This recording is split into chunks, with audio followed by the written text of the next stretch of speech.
Tahukah kalian bahwa tahun lalu pemerintah telah meluncurkan nilai-nilai dasar ASN berakhlak? Namun, sejatinya nilai-nilai ini bukanlah suatu hal yang baru. Para pendahulu kita telah terlebih dulu mengimplementasikan nilai-nilai ini. Hugeng yang pernah menjabat sebagai Kapolri juga dikagumi oleh Gus Dur Presiden keempat. Menjadi polisi sudah menjadi cita-cita beliau sejak kecil. Ia sangat terkesan dengan Ating Natadikusuma karena beliau merupakan sosok yang pantas dijadikan teladan. Selama karirnya, Hugeng menduduki beberapa jabatan strategis, antara lain Kepala DPKN, Kepala Reskrim Sumatera Utara, Deputi Operasi Mentanga, hingga Kapolri. Di samping itu, beliau juga sempat menjadi Kepala Jawatan Imigrasi RI dan Menteri Iuran Negara RI. Berikut adalah nilai-nilai berakhlak dari Hugeng. Berorientasi pelayanan. Hugeng berpendapat, seorang polisi adalah pelayan masyarakat. Ia tidak pernah merasa malu turun tangan mengambil alih tugas teknis ketika seorang anggota polisi sedang tidak ada atau tidak di tempat. 2. Akuntabel.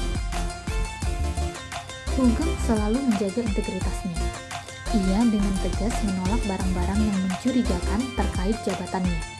Sebagai contoh, ia mengeluarkan semua barang mewah dari rumah dinasnya yang berasal dari bandar judi kala bertugas di Sumatera Utara. Nilai selanjutnya adalah kompeten. Hugeng selalu berusaha mengembangkan diri dengan mengikuti pendidikan dari jalur hukum hingga pendidikan ajun inspektur polisi, sekolah tinggi polisi, perguruan tinggi ilmu kepolisian, dan pendidikan brigade mobil. Bahkan ketika sudah menjadi polisi pun, beliau berusaha menggapai pendidikan yang lebih tinggi lagi hingga ke Amerika Serikat. Harmonis.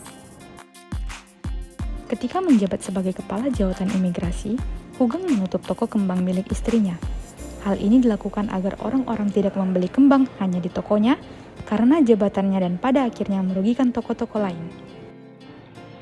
5. Loyal. Hugeng setia kepada bangsa dan negara dengan mendedikasikan diri dalam setiap jabatan yang diemban.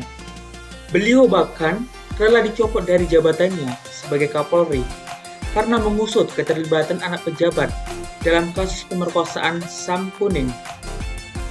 6. Adab. Tidak hanya berkiprah di kepolisian, Hugeng juga dipercaya menjabat berbagai jabatan strategis. Hal ini menunjukkan Hugeng selalu mampu menyesuaikan diri dengan perubahan lingkungannya. Dan nilai yang terakhir adalah kolaborasi. Hugeng selalu menjalin kerjasama dengan berbagai pihak.